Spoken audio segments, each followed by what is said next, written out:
This particular video will highlight what are translators and their types. Basically, translators are programs which convert one form of code into another.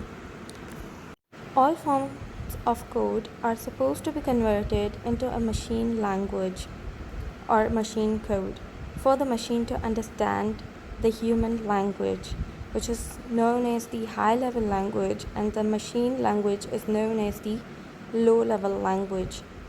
There are three types of translators in a computer machine. Number one, compiler. The second is interpreter and assembler. Let's begin with compiler. The compiler translates high-level language, that is a programming language, into machine code, into a low-level language. It translates entire code at one go, and it creates an executable file at the end after it has converted the entire code. Hence, if there is any form of error, the compiler will only inform you after it has compiled the entire code.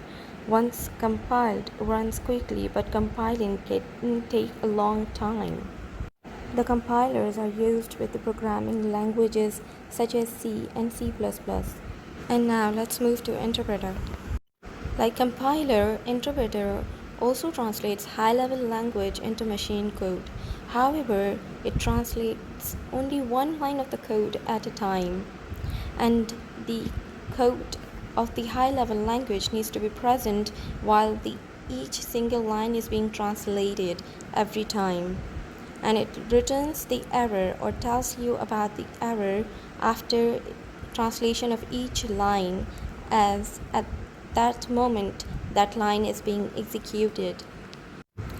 It comparatively runs more slower than compiler, as the code is being executed while the translation of the code is happening. The interpreter is used by the programming languages like Python, Ruby, Perl, and PHP. And finally, the assembler. The assembler translates the assembly language into machine code, and both of them are the low-level languages, unlike the programming language.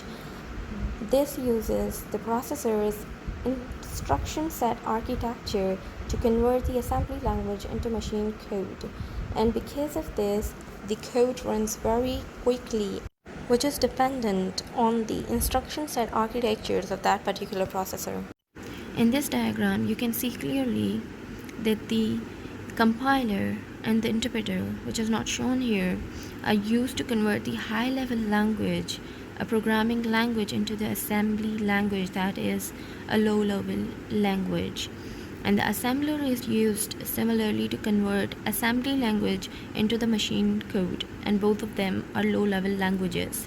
Finally, the machine code is utilized by the processor to run the program.